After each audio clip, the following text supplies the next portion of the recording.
鼓掌一下啊！因为今天两堂的信息都不一样所以从第一堂到现在，那你会得到完整的信息的祝福其实我们从礼拜五、礼拜六跟今天有4堂的培灵会，还有2堂的造就会，我想全程参加的一定是最大的恩典跟祝福那牧师做一个简单的介绍培灵会这个没有准时跟不准时的问题。就有圣灵感动的问题，好不好？所以大家预备好时间没有极限好我们教会呢要迎接50周年那其实从2年前我们就开始预备了。那我们在想说50周年是不是像一般教会一样，大家热热闹闹、庆庆祝祝，然后吃吃喝喝，那就结束了？我们的长执，我们小会觉得说，我们一定要是先自己先做检讨，自己先装备，自己先成长。那最重要的就是整个基督徒每一个弟兄姐妹都能够得到更新跟造就。所以我们就从年初开始，我们想说，来打第一棒是谁呢？我们要请一位最资深而且是长老教会最有权柄的潘牧师他们夫妇来勉励我们本来是要邀请他们的时候，他们突然就说很不巧呢，因为我们8月是我们的周年庆嘛那个时候他们刚好礼拜堂要换新的礼拜堂，最忙的时刻可能没办法接受。不过我们的王长老他负责传道部嘛，他就锲而不舍说无8月袂使，他搁更别的时间来好唔好？就是敲一敲说6月可以因为我们知道他们2位牧师呢平常很忙然后很少接受外来的讲员的邀请这样子。那所以我们富强教会真的是得恩典那今天呢，本来邀请他们2位，但是他们带给我们40倍，80几位弟兄姐妹都来了，拍手一下。好，我们4楼的荣美，还有5楼的荣美，摇手一下，再次给他们热烈掌声欢迎。他们有30-40位，从礼拜5就来跟吕牧师还有潘牧师他们一起来了。今天早上一大早又有40几位，他们搭游览车没什么睡，很饱足就赶下来，而且比我们教会的弟兄姐妹还早到，那真的是信息非常的宝贵牧师做一个简单的介绍跟邀请。那我们要把时间交给我们今天的主讲，就是我们的吕之荣牧师，他要分享的题目叫做进入安息的季节。我们要一个最热烈的掌声，呼的来拍手欢迎。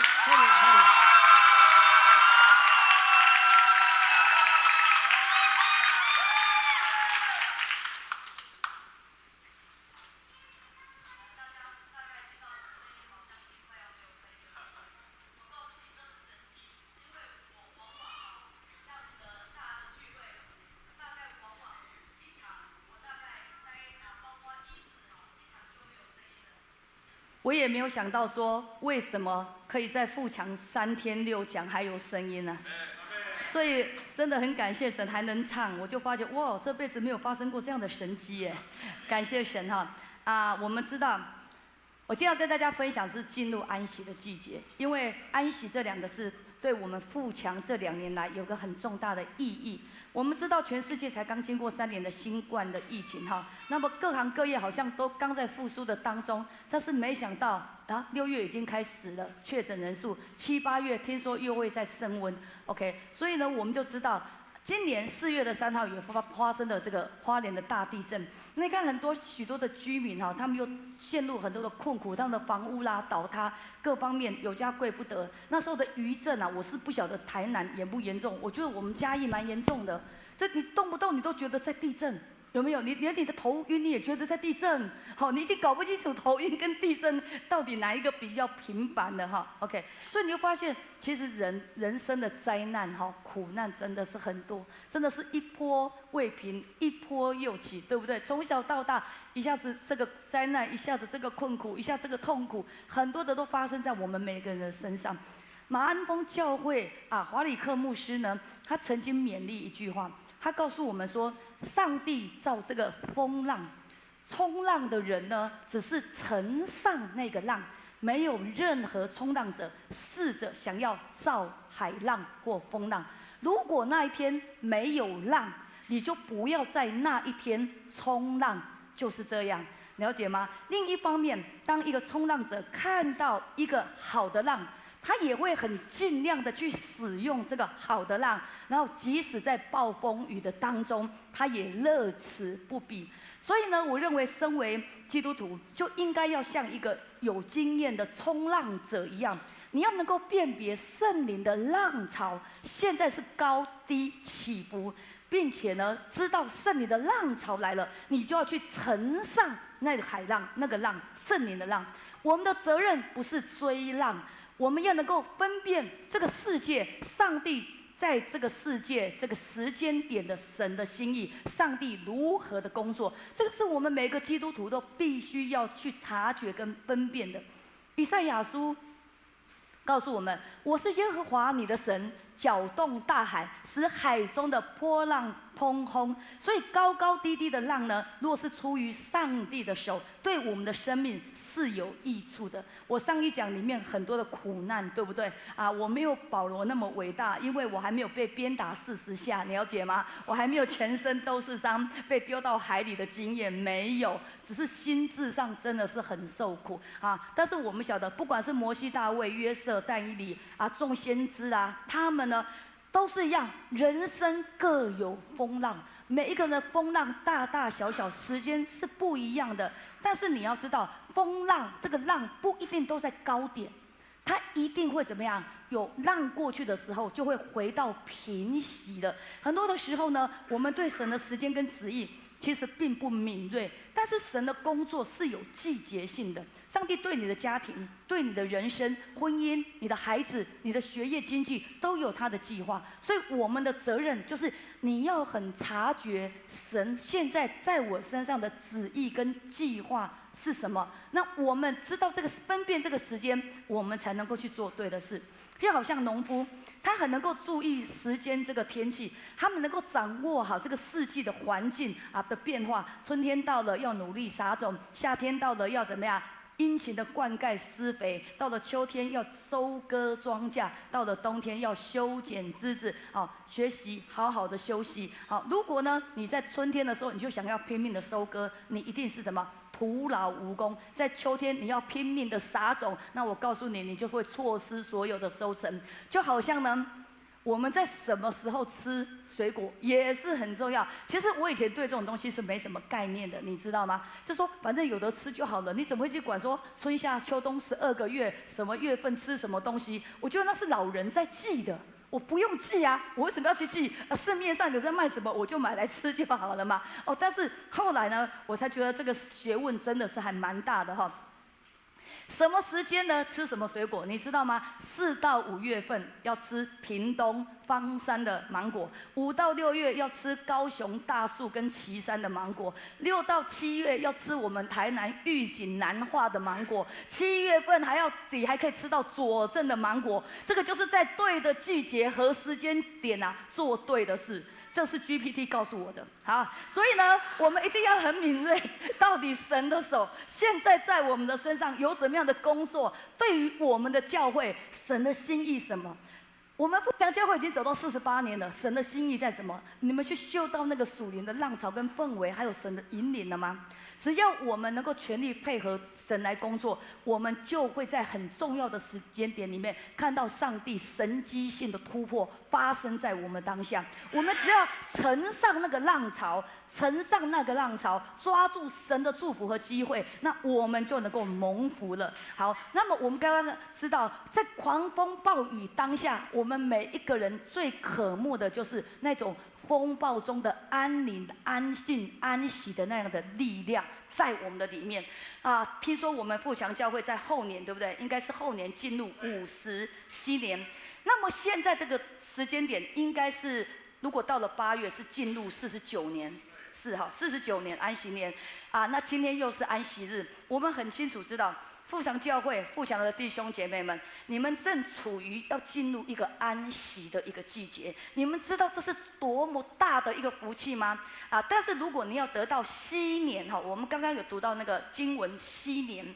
你要得到禧年之福之前，你必须要领受安息年的福气。你要领受安息年的福气之前，你必须先领受上帝应许的安息日的福气在你的身上。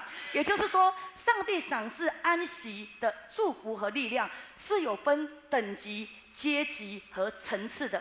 每年年底我们公部门呢就会提早公布说明年有多少休假日，有没有？有多少的连续假日？很多人都会很注意这个假日，可见现今的人越来越多人重视休假跟休息这件事情。那么在圣经里面，上帝也为自己安排了休假。圣经说到第7日，上帝造物的工完毕，就在第7日歇了他一切的工，安息了。上帝赐福给第7日，定为圣日，因为在这日，上帝歇了他一切创造的工，就安息了。这让我们很疑惑的是创造安息日要我们安息，但是圣经上又说，保护以色列的神是什么？不打盹也什么？不睡觉的神。 OK， 那这样子，上帝为何需要安息呢？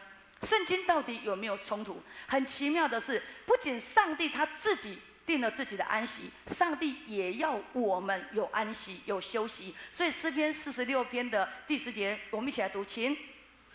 要休息，要知道我是上帝。这里告诉我们，上帝让人类来管理这个世界，上帝赐给我们的能力，有工作的机会，但是上帝的心意绝对不是要每一个人过劳而生病。如果我们必须汗流满面才得糊口，才有得吃喝，创世纪告诉我们，这是咒诅来的，这不是神的心意。所以休息这个词呢，跟放松或者逃避考验麻烦是有关的。但神的安息是一个更深层的一个概念，是我们靠自己的努力都没有办法去达到上帝标准的这样的一个安息。那么上帝呢，应许给那些顺服他话语的人，可以得到在灵里面那种更高层次的灵的安息。所以呢，这个安息在我们看起来是跟我们平常所想的安息是不一样的。很多时候我们会很固执的寻求自己的方式在安息，但这只会呢让我们怎么样无法相信我们的上帝是供应我们的大牧者，因为我们一直不休息，我们经常不愿意休息。因为什么呢？你会觉得我生活上需要，我的经济上需要。很多时候，当你觉得因为我需要有需求，所以我就必须要工作，我就是没有办法休息。这样子，其实在信仰上表示你对我们供应的神，你没有摆上你的信心，你没有摆上你的依靠，你想要靠你自己去赚得应有的。虽然呢，有些人为了赚钱自愿不休息，也有人怎么样，是因为老板要求你要加班你不能休息。但是上帝知道人的肉体绝对是有限的，所以他在10诫里面的第4诫，神要我们遵守安息日为圣日。 OK， 好，那么什么时候是安息日，我们就不在这里探讨神学问题了我们知道在旧约他们就是礼拜6的傍晚开始，但是因为耶稣在主日复活，我们现在礼拜天就是7日的第1日，所以基督徒现在不是守安息日，而是守主日，但是意义是一样的，我们就是有一天被分别起来。那么这个安息就是一个终止、停止、休息、不做事的一个意义。好，在英文的翻译里面，它就是一个让你能够重新得力，能够让你呼吸，让你能够恢复精神的这个意思。那么上帝呢，要我们恢复精神，不是送你一打蛮牛送给你补精上帝是要我们放下你手中所有的工作，这样子完全的得到休息，你就能够恢复你的精神。好，所以呢，为什么我们需要在礼拜天的时候放下所有的工作？因为第一点，我们一起来读我们需要休息，使内在的力量得以恢复。出埃及记里面也记载着守安息日，但是出埃及记里面的10诫的安息日是跟上帝的创造有关系的。很多基督徒将守安息日的诫命只是当作礼拜天就来做礼拜，礼拜完了之后再继续去工作。其实这并不完全符合神的心意，因为在这条诫命里面，上帝所关心的不是人对他的敬拜。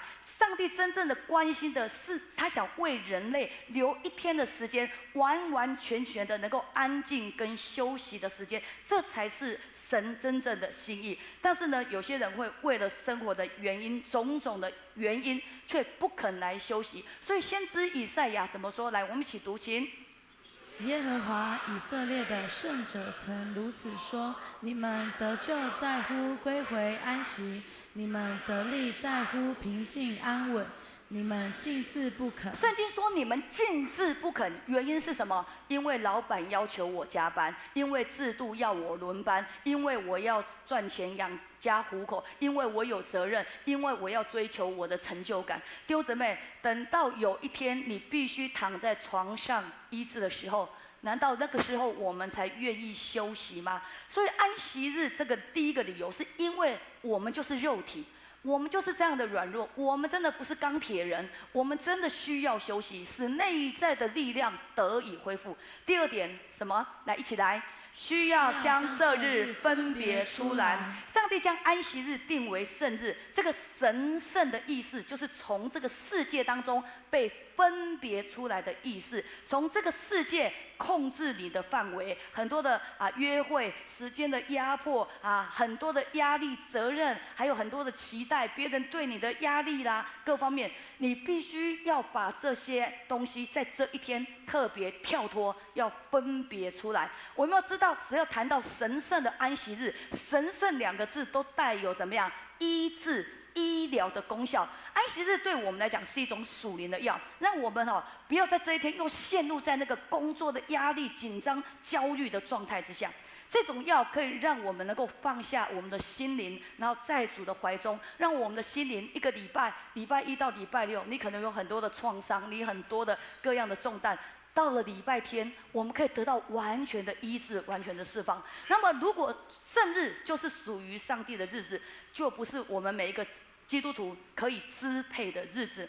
那么，我们的身心灵如果要在神的面前得到完全的医治能力，你一定要回来守主日，一定要回到神的面前。否则呢，你会发现，越放假，其实你的身心灵是越疲惫、越疲乏。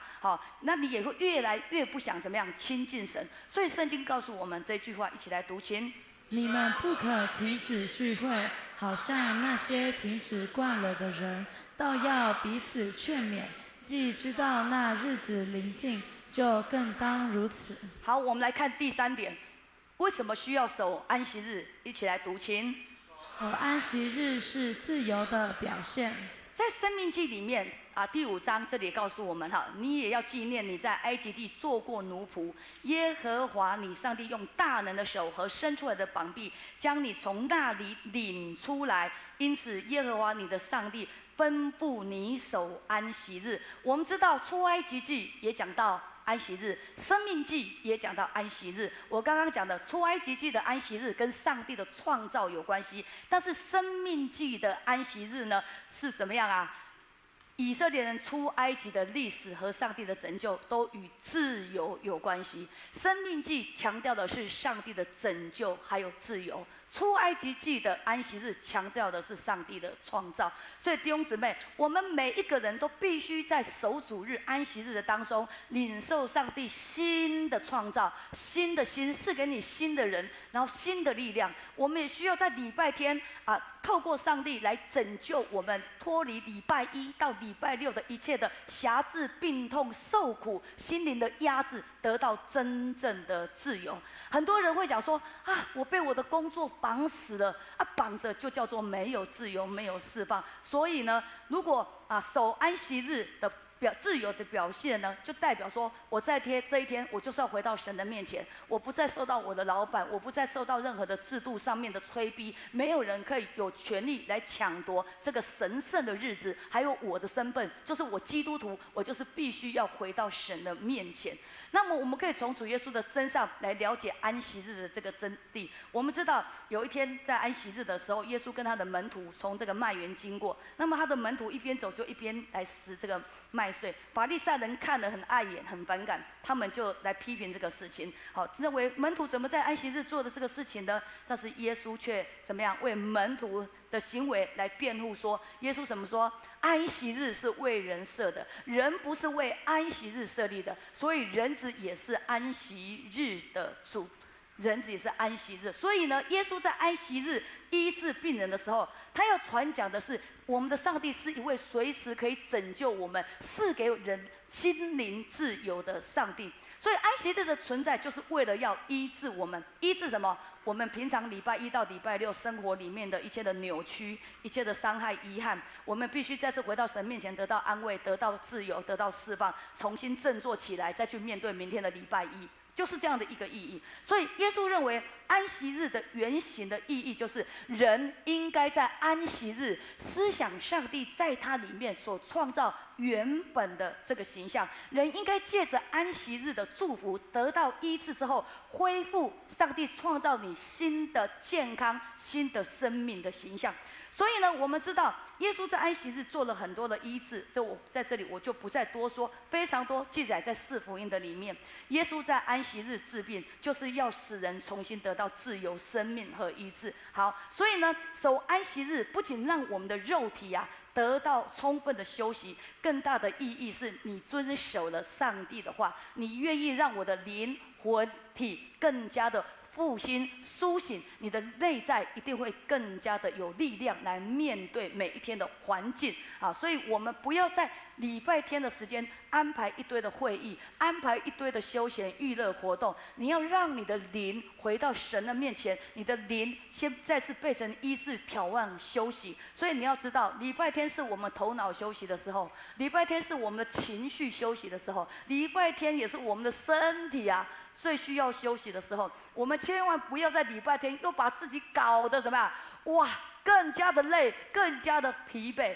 所以呢，弟兄姊妹，神不仅定了安息日，上帝也在以色列人他们每隔7年之后要守安息年，对不对？定了安息年。好，那么这个安息年呢，上帝是土地的主人，他让人在6年当中可以耕种土地，但是在第7年呢，必须要停止。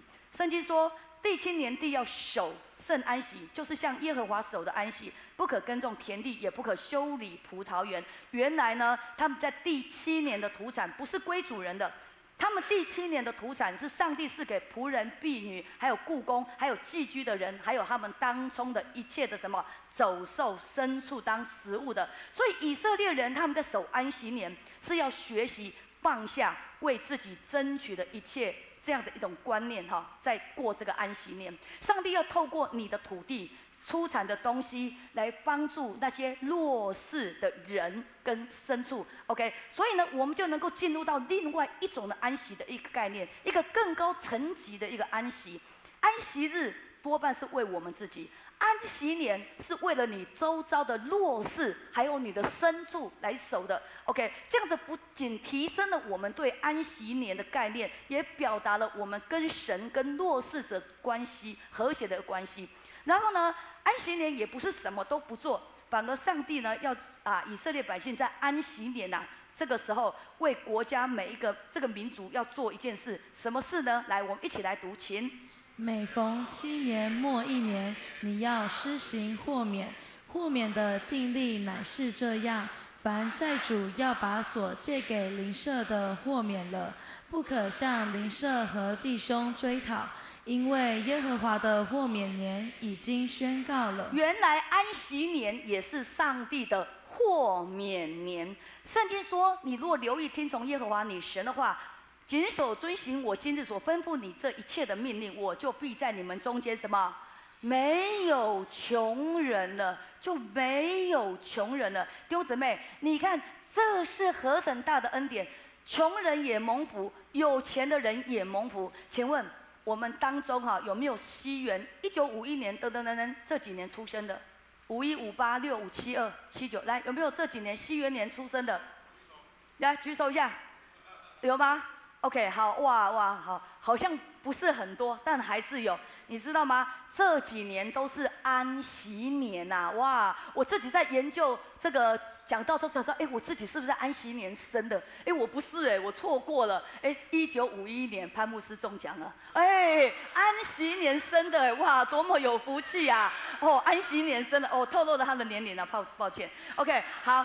弟兄姊妹，你知道吗？以色列百姓他们的第一个安息年就是近日他们复国之后，第一个安息年就在1951年。那离我们最近的就是2021年，2021年的9月就相当于他们希伯来历的5782年。好，你想一个人一辈子可以遇到几次安息年？安息年是7年一次嘛，对不对？6年，然后第7年就是安息年，可以几次？10次左右吧，10次、12、15。不会没有人饿死吧 ？OK， 好，那你要知道那圣经怎么说？你要计算7个安息年，就是7年，这便为你成了7个安息年，共是49年。好了，49年就是我们富强教会从今年8月份开始就进入这个年了哦。那到了50年什么？一起读，请。他做圣年，在遍地给一切的居民宣告自由。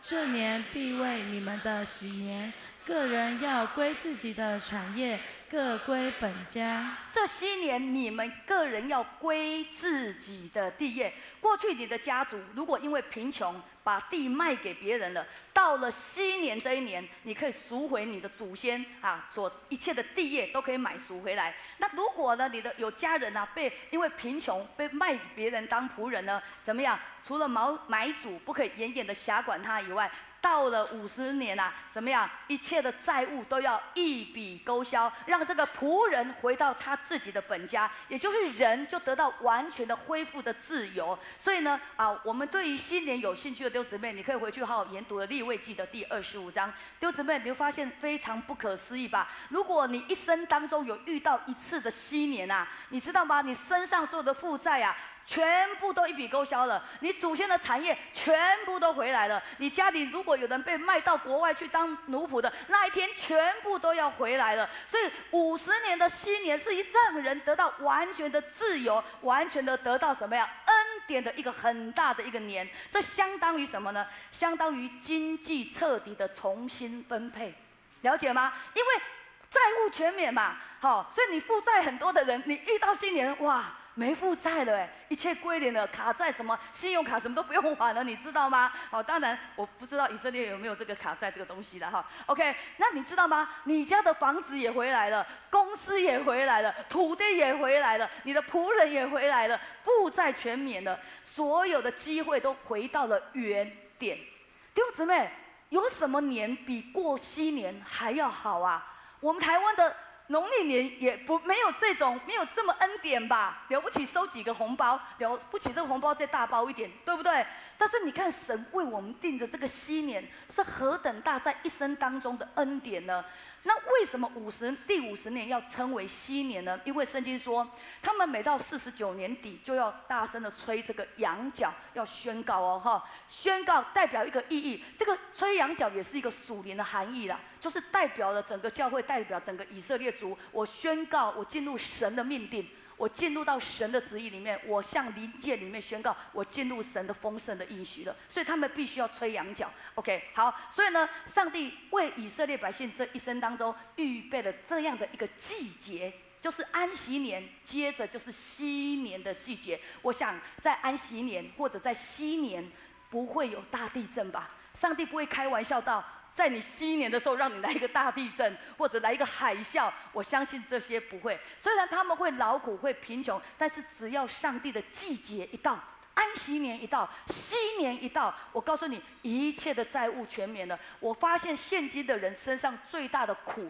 不外乎3个啦，一个是经济的苦，一个是怎么样家庭婚姻的苦，然后来就是疾病身体的苦。大概不外乎这3种苦。好，但是呢，到了这一天，神说经济完全给你豁免，只要西年的季节怎么样一到，全部凡是该属于你的，全部都会回来，所以你就会得到很大的自由跟平安。但弟兄姊妹，我请问你们哈，不是考神学，你们知不知道以色列人他们有守安息日吗？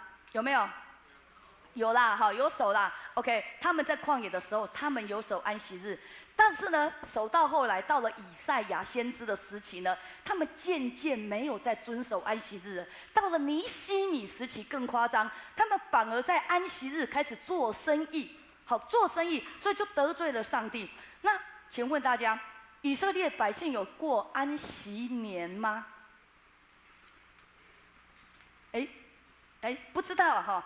安息年在什么时候守的呢？我们刚刚除了说啊，每6年做第7年，7年就是安息年，对不对？来，圣经怎么说？圣经在利未记告诉我们说，耶和华在西奈山对摩西说：“你晓谕以色列人说，你们到了我所赐你们那地的时候，地就要向耶和华守安息。”这个经文告诉我们，安息年是以色列百姓进到迦南地以后才需要守的，所以他们在旷野的这40年当中，他们还不用守安息年。进到迦南美地，他们就要开始来守这个安息年。但是呢，希伯来书来怎么告诉我们呢？约书亚时期，他们连这个安息日啊，因为不信从上帝的话，心里怎么样？刚硬而没有遵守。好，所以呢，希伯来书说：你们今日若听他的话，就不可硬着心。若是约书亚已叫他们享了安息，后来神就不再提别的日子了。这样看来，必另有一安息日的安息，为神的子民来存留。这个安息的应许，就是给这些遵守上帝诫命、愿意守安息日的人来领受的。以色列人进入了迦南地之后，我告诉你们，连安息年他们也没有遵守，他们也没有遵守安息年，所以让上帝让他们的国家怎么样亡国被掳。其中一个原因就是因为他们没有守安息年，所以呢，上帝要让土地得到安息，得到休息。所以在历代志下怎么告诉我们？一起来读经。这就应验耶和华借耶利米口所说的话：地享受安息，因为地土荒凉，便守安息，只满了70年。你看这里告诉我们，上帝怎么样让他们亡国被掳的时候，地就守安息了，因为他们进到迦南美地，竟然没有遵守神的命令来守安息年。好，那么我再请问大家，以色列人进了应许之地之后，他们有守西年吗？有没有守？应该不会守啦。你知道为什么？因为你连安息年都没有守。以色列百姓真的进入到迦南地之后，连西年都没有守过。我一直在想说，真的没有吗？我就一直查考圣经，我还问了我的旧约的研究旧约神学的同学，我问他们说，到底以色列百姓有没有守过安息年跟西年啊？他们就告诉我说没有我还不信任，我又去问了 GPT， 到底有没有守过 ？GPT 也告诉我没有OK， 那我就更笃定，他们真的没有守安息年，也没有守西年弟兄姊妹。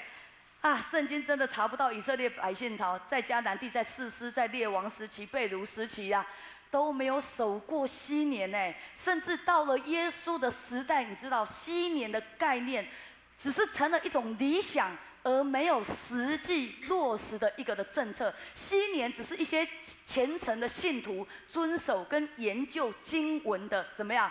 一段神的话而已，已经不再强制施行了。所以不管是安息年的祝福、西年的祝福，以色列人通通没有经历过这样的季节，没有经历过这样的赐福、这样的恩典。他们从来没有怎么样领受过上帝在安息年要祝福他们的福分，还有西年要赏赐他们这么大的豁免、这么大的恩典的祝福。我告诉你，以色列人竟然完全没有守过所以你知道，当我听到我们富强教会迎接进入西年，我第一个反应，哇！以色列百姓没守过的西年，富强教会要进入西年。当然我的定义跟各位的定义不知道一不一样。弟兄姊妹，豁免你要把真正的活出圣经中神对禧年的定义跟祝福。我们富强教会有没有可能在安息年或禧年的当下，活出神的心意，帮助弱势、豁免，然后所有人的债务？我是不晓得有没有弟兄姊妹欠教会钱啊？哈，有些教会有关怀一些的弱势，会有一些借贷帮助。有没有可能在这一年你们都全豁免了？有没有可能让活出真正的安息年跟禧年的神的心意啊？了解吗？我们过这个年，就像我刚听牧师讲的啊，不是大班的，都不是大拜拜了，对不对？大家来吃吃喝啊，50年50年啊，过了隔天呢，没了又没了。OK， 弟兄姊妹，我们必须，你如果真的要延续这个50年禧年的祝福，如果你在这个教会已经非常久的人，你真的要祈求神的季节、神的福分、安息年的福分，还有怎么样禧年的福分，要大大的降临在我们的富强教会的里面呢。弟兄姊妹，我告诉你，教会快到50年，8月份你们进入到安息年。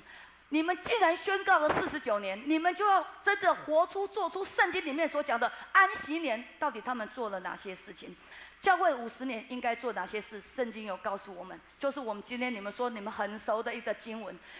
耶稣说：“主的灵在我身上，因为他用高我，叫我传福音给贫穷的人，差遣我报告被掳的得释放，瞎眼的看见，受压制的得到自由，报告神悦纳人的禧年。”弟兄姊妹，上帝过去所赐福给以色列百姓的安息年、禧年，都被蝗虫吃掉了。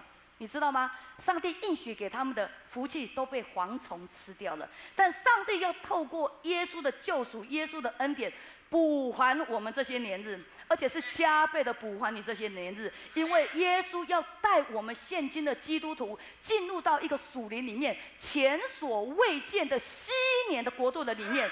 这个禧年的国度不是豁免你的所有的债务，这个禧年的部分不是只是说让你的心灵得到完全的恢复而已。这个禧年，上帝由耶稣带下宝血的禧年，是必须让你的身体怎么样得到完全的医治。所以耶稣才说，被掳的得释放，有思觉失调的，有各样忧郁、躁郁症的人，在精神方面受苦的人都要得到释放。那些瞎眼的，在肉体上有咒诅的人，他们都因为耶稣的宝血要得到完全的医治。那些怎么样，各方面有身心灵有疾病的人，都要透过耶稣带下的禧年，让我们完全领受神丰盛的季节在我们的生命的里面。所以弟兄姊妹，我们不用像以色列百姓50年才过一次禧年。那你觉得我们基督徒多久过一次禧年呢？我们天天都在禧年的恩典下，不是吗？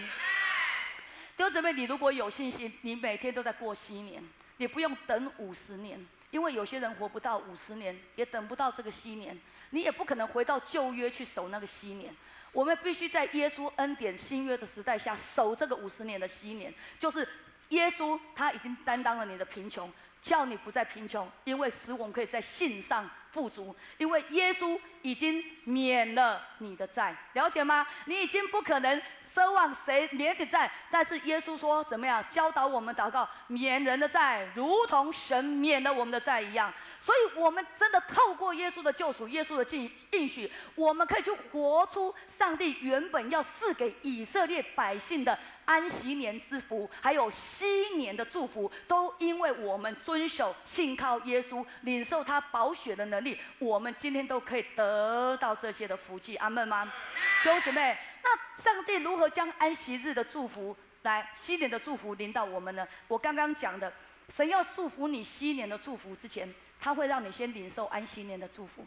上帝要你领受安息年的祝福之前，你必须要先有安息日，懂吗？那个层次，安息日的祝福你守住了，你就能够领受安息年的祝福。有安息年的祝福，你就必能够进入到禧年的祝福，了解吗？因为那个层级跟祝福是不断的扩大跟提升的。了解，你不能说我平常不守诫命，我平常都礼拜天我都不来做礼拜，我就要得到禧年的祝福。我跟你讲，那是很困难的，那在属灵里面是不太可能的。所以我们一定要乖乖的，礼拜天一定要回到神面前，了解吗 ？OK， 好。所以呢，主耶稣说：“主的灵在我身上。”这个主的灵就是圣灵。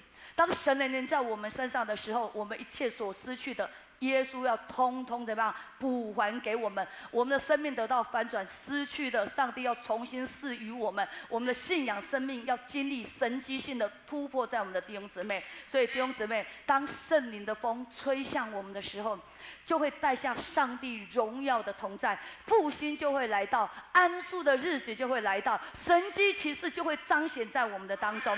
这样，我们的个人、我们的家庭、我们的教会，都要去进入到一个突破性的季节。这个季节就是一个命定的季节，丰收的季节。什么丰收呢？就是我们必须要效法耶稣，传福音给贫穷的人。不要忘了，路加福音这段经节的禧年跟传福音给贫穷人是绑在一起的。有时候我们在读圣经，只注意后面的报告人约纳人的禧年，前面那一段完全不看不做，那不对，那不是神的心意。既然神的福音是跟禧年绑在一起，你在禧年就必须要去做传福音给贫穷人的工作，了解吗？圣经的诫命是这么遵守，圣经是这么看的。我们必须要不是断章取义，而是很清楚的知道神的心意在里面。我们必须要效法耶稣，传福音给贫穷人，让我们能够成为上帝国收割庄稼的工人。那圣灵就会为越大的加力在你身上，让我们能够越有能力来邀请更多的人进到神、进到耶稣所宣告的禧年的国度的里面。接下来呢，我要邀请2位我们主日学的学生。李世颖、李世涵来为我们做见证，他就是我们收割的庄稼，是我们传福音的果子。来，我们请李世颖、李世涵上台来。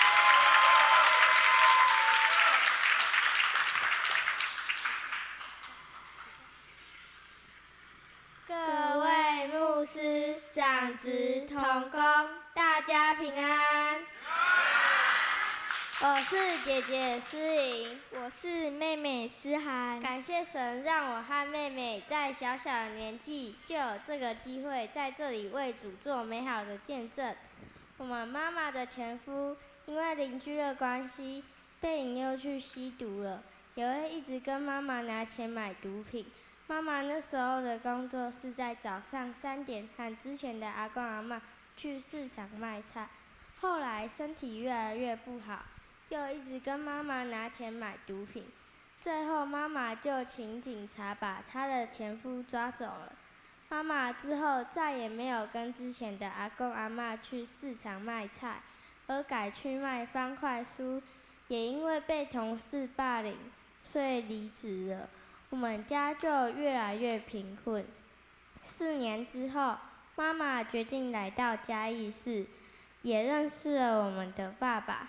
爸爸比妈妈大了22岁，而且爸爸是大男人主义，什么事情不管对错都要听他的，所以爸爸和妈妈常常吵架，甚至会打我们，威胁我们。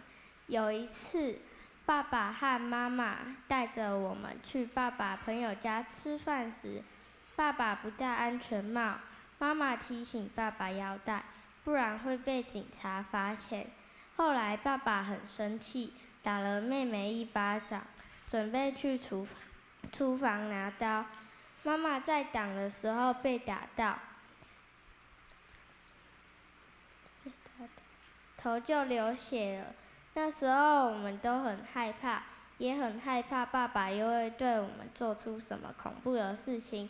但幸好妈妈很快就被带到医院去了。那天之后，我们在学校都会害怕爸爸和妈妈在家里会不会发生什么恐怖的事情。而且妈妈每次换工作时，爸爸就会带我们到妈妈工作的地方，看妈妈在做什么事情。妈妈会觉得不自在，觉得被监视，但为了让我们和其他小朋友一样有正常的家庭，所以忍了下来。在今年过年时，爸爸和妈妈又因为钱的问题吵架了。那天晚上，爸爸拿着砍木头的工具赶我们上楼，威胁我们的生命。妈妈准备带我们离家出走，爸爸很坚持要留下一个小孩。爸爸妈妈和我们都不愿意分开，所以留了下来。虽然过程我们会害怕，但感谢神，我们在2021年因为妈妈的朋友，所以进入了教会，参加第2期的幸福小组，并在去年受洗了。虽然今年过年时爸爸情绪失控，但我们知道上帝的保护与同在，所以我们向神祷告，求神救我们。教会的牧师、细胞小组长、哥哥姐姐们都为我们祷告。透过教会的人，我们深深感受到上帝的保护与同在。刚进来教会的时候，我们对什么都很陌生，但里面的大哥哥、大姐姐很热情地招待我们。我们除了星期日参加儿童主日学，我们也会参加星期2到星期5我们的课辅班。星期日结束后会留下来用滚轮帮忙粘圣殿的地毯，帮忙清洁教会。我们的生活几乎每天都在教会，真的超级幸福的。而且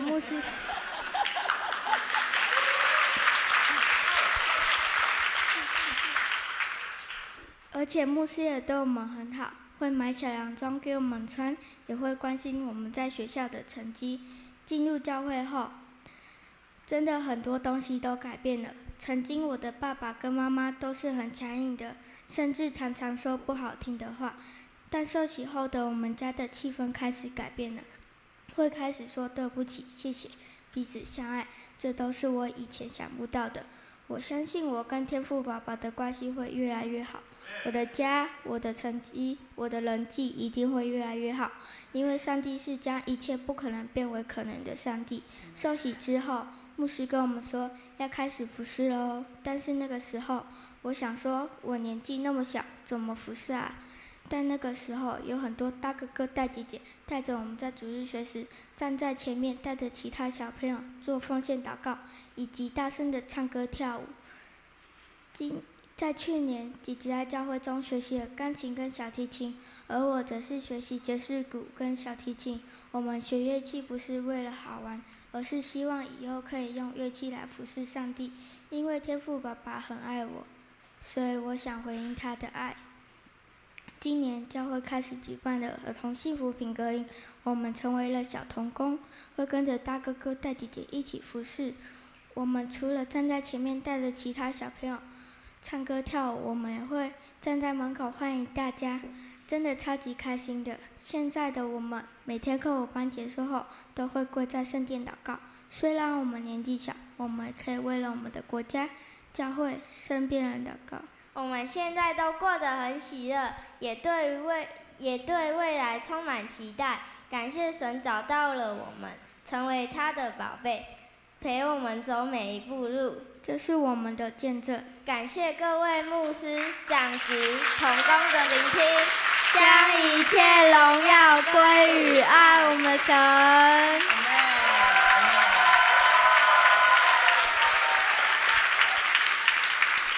当神的国度大丰收的时候，属神的儿女必然大大的蒙福，教会也会大大的复兴，复兴就会带来突破性的祝福。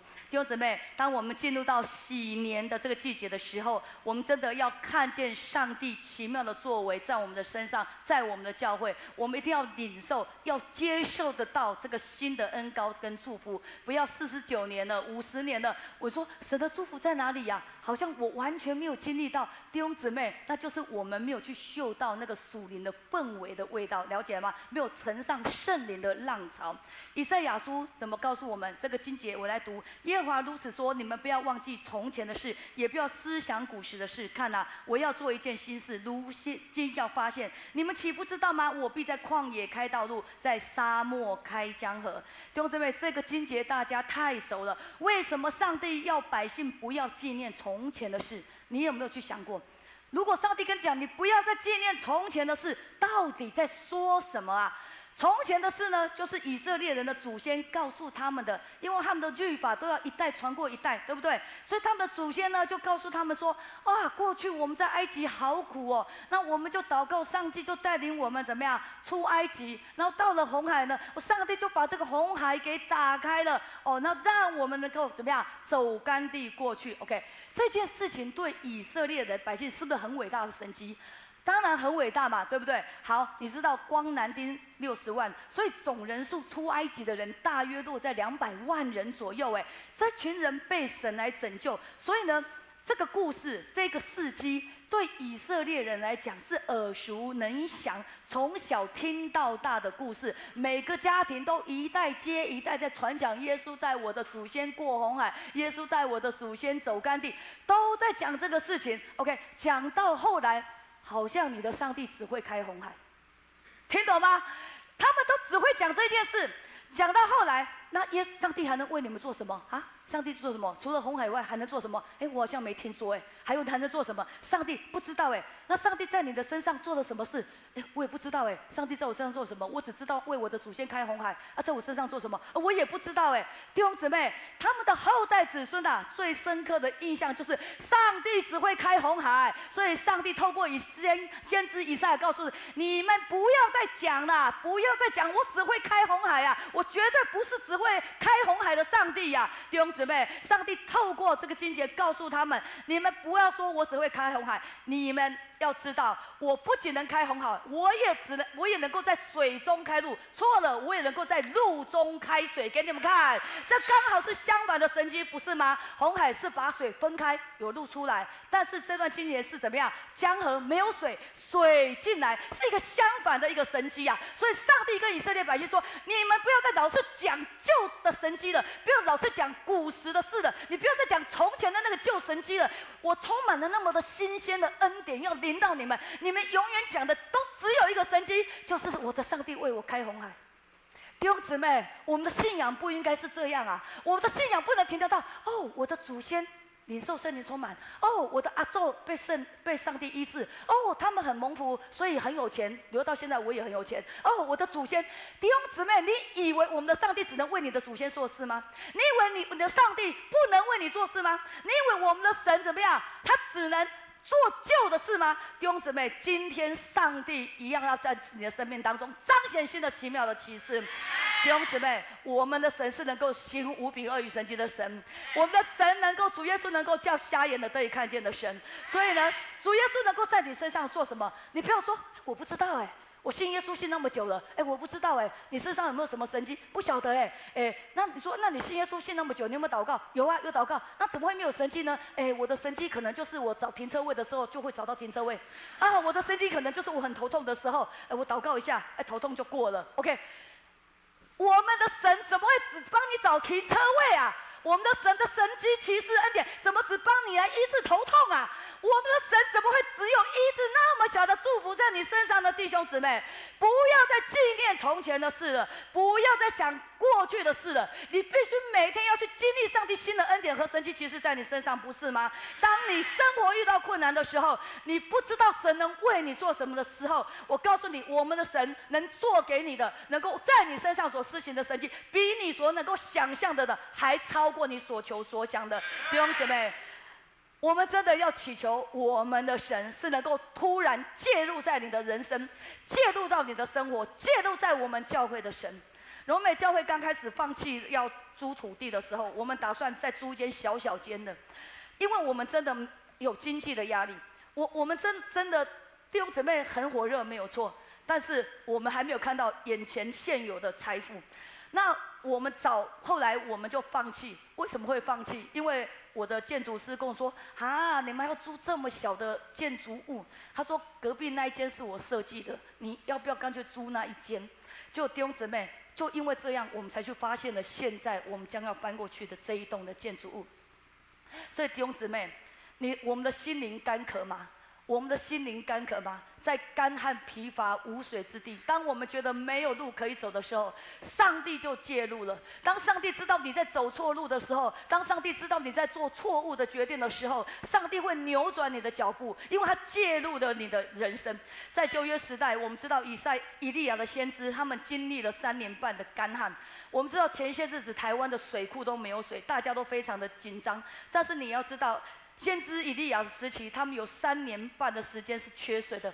这个干旱不仅是环境的干旱，是他们心灵的干旱，因为他们不再听见上帝对他们讲话，他们不再看见上帝彰显神迹奇事在他们的当中。当以利亚战胜了亚瑟拉的400位先知，战胜了巴力的450位的假先知之后，以利亚对亚哈王怎么说？他说：“你现在可以上去吃喝，因为有多雨的响声了。”弟兄姊妹，都还没有下雨，还没有乌云密布，以利亚听见了，他用信心来对亚哈王来宣告有多雨的响声了。然后他就跪下来祷告，等候上帝的神迹奇事彰显。他叫他的仆人去看，你去看天有没有开始起变化呢？看了6次，看了6次。弟兄姊妹，如果你祷告了6个月，你祷告了6年，你都没有看到上帝对你的祷告有所回应，我相信多半的人会灰心，多半的人会寻求自己的方式，多半人不愿再等待，多半人想用自己的方法去解决我们人生的问题。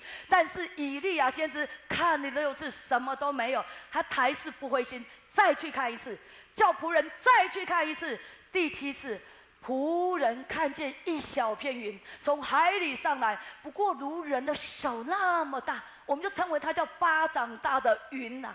以利亚说：“你上去告诉亚哈，当套车下去，免得被雨阻挡。”霎时间，圣经上告诉我们，神的恩典神迹是霎时间的临到。弟兄姊妹，霎时间就代表那个时间极短，上帝会因为他的时间到了，他就赐福给你，他就医治你，他就怎么样，大大的来祝福我们的全家。所以弟兄姊妹，霎时间，我们的信仰不是一个知识性的信仰，不是只有一天到晚只有读圣经、看很多的信仰的书籍，这很重要，没有错。但是我们的信仰必须是一个亲身经验的信仰，这样的信仰你才能传承下去啊！了解吗？否则的话，你们家永远在讲啊，我的祖先开红海，就是经历那个，永远在讲古时的事。我们必须在你这一代，在你每一天要创造新的神迹奇事，不是吗？让你们能够见证如同云彩在我们的教会当中，不是吗？弟兄姊妹，我们在各样的季节当中，在我们人生不同的阶段，都会遇到人生很多的困境。但是你有没有像以利亚先知一样，有多雨的响声？你是不是有听到多雨的响声呢？当上帝愿意回应我们的时候，即使我们只看到一个巴掌大，不用大，不用乌云密布，像刮台风天，不用。上帝如果愿意医治你，上帝如果愿意翻转你的生命，不用大，不用很多的现象，上帝就马上能够为你成就一切啊，弟兄姊妹。所以弟兄姊妹，我们靠着圣灵的能力，你必须点燃你内心的火，让上帝补还你蝗虫吃掉你的年日。过去你在哀苦的当中痛苦，你在疾病的当中受苦，你所流的眼泪，你必须要透过耶稣的宝血来担当我们历代的咒诅，还有我们个人身上的罪孽。我们一生为主而活，好好的守主日，好好的侍奉上帝，你就能够领受到安息日的祝福，领受安息年的祝福，你要领受到新年的祝福在你身上。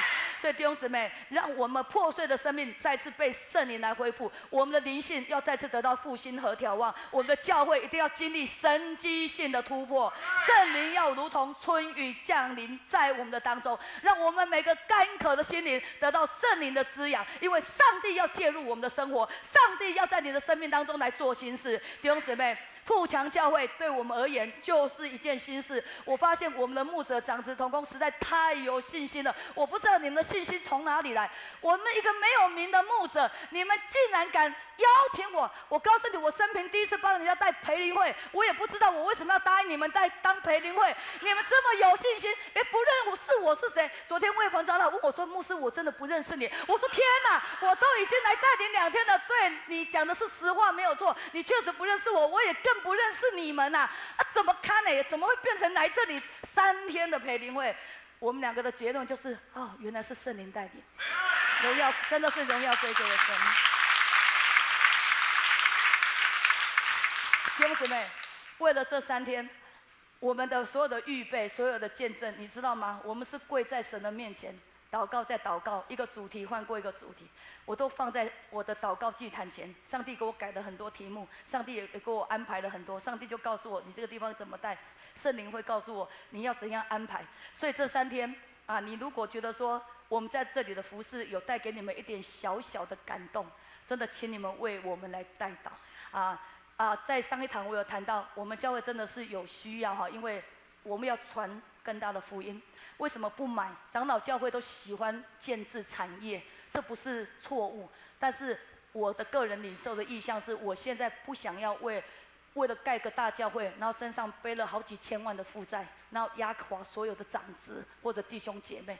我不希望这样，我们希望我们是心灵敞开、快乐的传福音。所以呢，我们不想为了经济这一件事情压垮所有人的心灵，所以我们用租的，表面上感觉好像很贵，没有错。但是你知道，我们以我们的能力，根本不可能现在拿6、7千万出来买房子、装设备，了解吗？我即使有能力跟银行贷款，我们1个月光要还给银行的贷款利息，绝对超过26万啊！了解吗？所以神知道我们，神知道我们的不足，但是我知道神会兴起人来帮助我们。我的周遭，我们一定有很多的天使在我们的当中，上帝一定会带领我们的脚步，兴起有能力的人来帮助这个弱小教会，因为这个教会是在完成耶稣的大使命。我们真的是拼了命在传福音，拼了命在做主的工，不为任何的辛劳。所以连我们的青年都很辛苦，因为他们是未来的传道人，一定要受苦。潘牧师都说你对他们太严格了，我说不严格怎么行？这以后要上战场要征战了，不严格怎么行？一定要严格，因为会塑造你属灵的生命跟品格。所以接下来我一样用一点点的时间，请大家来看这个影片我相信等一下牧师还会稍微一点点的介绍哈，我这个影片来分享给我们华语堂的弟兄姊妹。来，我们请我们的